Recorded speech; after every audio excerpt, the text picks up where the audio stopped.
श्री स्वामी समर्थ. नवरात्रातील घटस्थापना ही अतिशय पवित्र व शुभ गोष्ट मानली जाते. देवीचे आवाहन करण्यासाठी ही मुख्य प्रक्रिया आहे. घटस्थापना योग्य रीतीने केली तर घरात सुख, शांती, ऐश्वर्य व समृद्धी नांदते.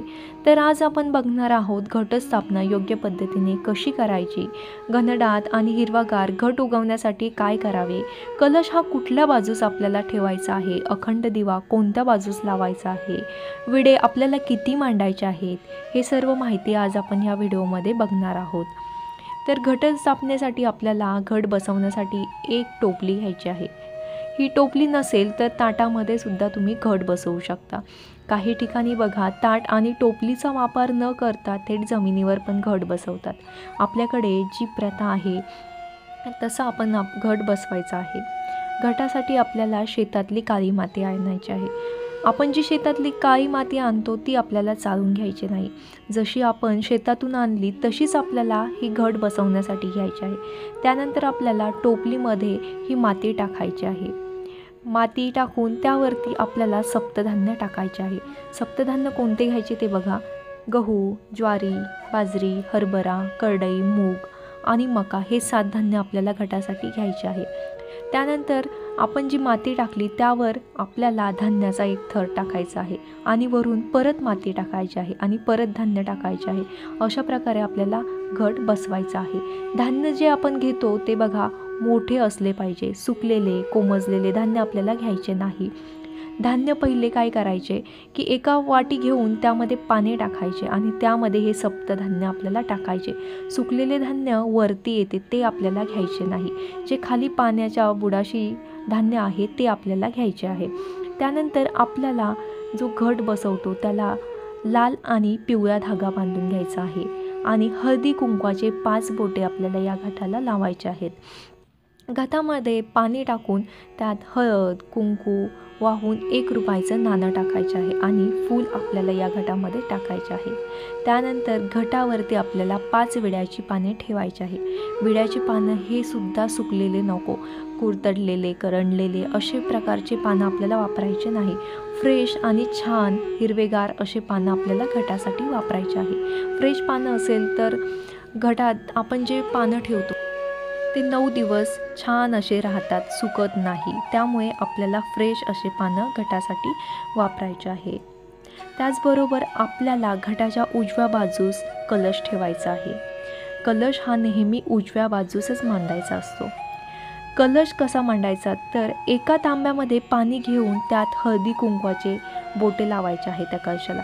त्या कलशामध्ये हळद, कुंकू, अक्षता वाहून 1 रुपयाचं नाणं, फूल व्हायचे आहे, 5 विड्याची पानं ठेवायची आहे आणि त्यानंतर नारळ ठेवायचा आहे. तसेच आपण जो घट मांडला आहे त्यावर देखील आपल्याला विड्याचे पानं छान प्रकारे असे ठेवायचे आहेत.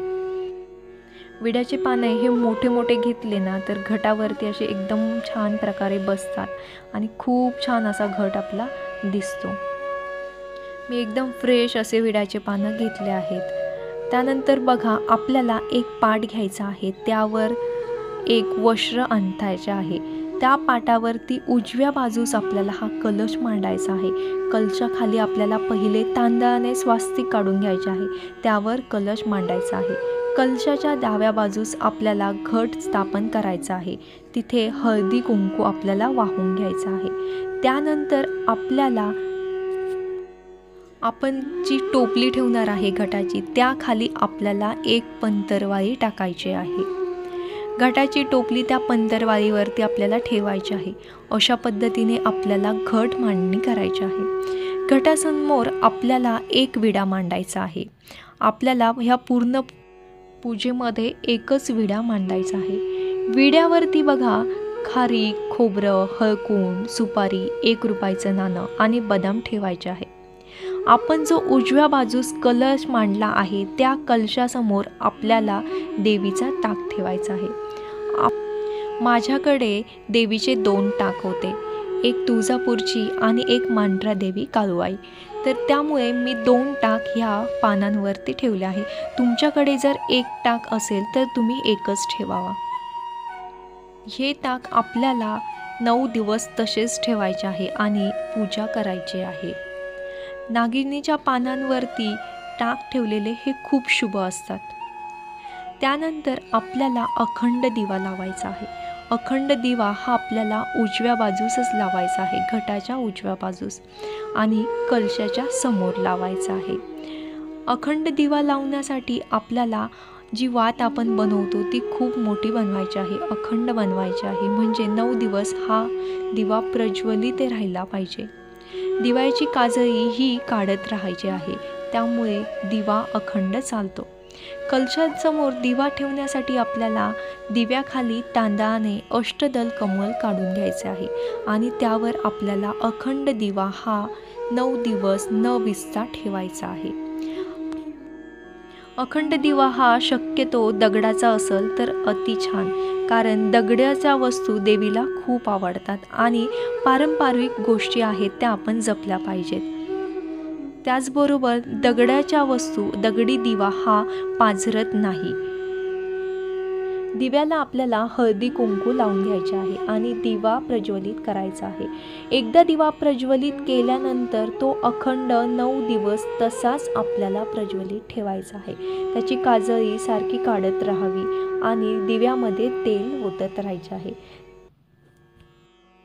ही सर्व पूजा मांडत असताना देवीचे नामस्मरण आपल्याला करायचे आहे. त्यानंतर देवीचे जे ताक आहे त्यावर हळदी कुंकू वाहून घ्यावा. कलशात हळदी कुंकू व्हायचे आहे. विडा जो मांडला आहे त्यावर देखील आपल्याला हळदी कुंकू व्हायचे आहे. घटाला हळदी कुंकू, फुलं वाहून पूजा करून घ्यावी. पहिल्या दिवशी आपल्याला नागवेलीच्या पानांची माळ घालायची असते. त्यानंतर 9 दिवस आपल्याला 9 प्रकारच्या माळा घालायच्या आहे. त्यामुळे कोणत्या आहेत याचा व्हिडिओ मी माझ्या यूट्यूब चॅनलवर टाकलेला आहे, तुम्ही बघू शकता. 9 प्रकारच्या 9 माळा कोणत्या आहे. पहिल्या दिवशी नागिनीच्या 9 पानांची माळ बनवून आपल्याला घटाला घालायची आहे. माळ बनवत असताना सुईचा वापर करायचा नाही. पानांना, फुलांना दोऱ्याने फक्त गाठण मारायचे आहेत आणि ते जोडायचे आहेत. अशा प्रकारे माळ आपल्याला 9 दिवस तयार करायच्या आहेत. सकाळ संध्याकाळ आपण जे उपवासाचे खातो तोच नैवेद्य आपल्याला घटाला दाखवायचा आहे. सकाळ संध्याकाळ आपल्याला आरती करायची आहे. देवीला धूप जास्त प्रिय आहे, म्हणून देवीसमोर आपल्याला धूप जाळायचा आहे. शक्य असल्यास आपण जो कलश मांडला आहे त्याला रोज आपल्याला एक गजरा व्हायचा आहे. 9 दिवस आपल्याला घर बंद ठेवायचं नाही. घरातून एखादे 2 तास आपण बाहेर पडलो तर चालतो, पण पूर्ण दिवस आपल्याला घर एकटं सुनं ठेवायचं नाही. त्यानंतर नवरात्रामध्ये आपल्याला कन्यापूजन करायचे आहे. कन्यापूजन कसे करायचं हा देखील व्हिडिओ मी लवकरच अपलोड करणार आहे, तो सुद्धा तुम्ही बघू शकता. त्याचबरोबर आपल्याला नवरात्रामध्ये देवीची ओटी भरायची आहे. ओटीमध्ये कुठलं सामान लागतं हे देखील मी तुम्हाला त्यामध्ये सांगणार आहे. त्यानंतर आपल्याला 9 दिवस 9 रंगाचं वस्त्र घालायचं आहे. ते 9 रंग कोणते आहे हा देखील व्हिडिओ मी माझ्या चॅनलवरती टाकलेला आहे, तुम्ही बघू शकता. आपल्याला घटाची रोज पूजा करायची आहे आणि मनापासून देवीची आराधना करायची आहे. आपल्याला दुर्गा सप्तशतीचा देखील 9 दिवस पाठ करायचे आहेत. 9 दिवसामध्ये आपल्याला शक्य होतील तेवढे पाठ करावा. घट बसवताना याची काळजी घ्यावी की तो थोडाफार हवेशीर असला पाहिजे. त्यावरती थोडा का होईना सूर्यप्रकाश आला पाहिजे. घट हा पूर्ण अंधारात बसू नये. अशा प्रकारे घट बसवल्यास हा हिरवागार घनदाट घट उगतो. काही ठिकाणी बघा घटावरतीच नारळ ठेवलं जातं. घटावरती नारळ ठेवल्यानंतर घटामध्ये जे पाणी असतं ते पाझरून घट कोरडा पडतो. त्यामध्ये परत पाणी घालता येत नाही. असा कोरडा घट ठेवणं अशुभ असते आणि ज्या वेळेस आपण घटावरती नारळ ठेवत नाही आणि घटातील पाणी हे पाझरतं, कारण तो मातीचा आहे, त्यावेळेस आपल्याला वरून पाणी घटामध्ये टाकता येतं. म्हणजे 9 दिवस आपला घट हा पाण्याने भरलेला असतो आणि हे जे पाणी पाझरलेले असते ते मातीमध्ये मिसळतात. त्याने धान्य खूप छान उगते आणि जेव्हा आपण घटावरती नारळ ठेवलेले असते त्यावेळी आपल्याला त्या मातीवरती आपण जे धान्य पेरलेलं आहे त्याला वरून पाणी आपल्या हाताने घालायची गरज पडते, त्यावेळी हा घट चांगला उतरत नाही. त्यामुळे घटा बसवताना देवीचा कलश हा सेपरेट मांडावा आणि देवीचा घट हा असा पद्धतीने आपल्याला मांडायचा. व्हिडिओ जर आवडला असेल तर चॅनलला सबस्क्राईब करा, लाईक करा, शेअर करा. श्री स्वामी समर्थ.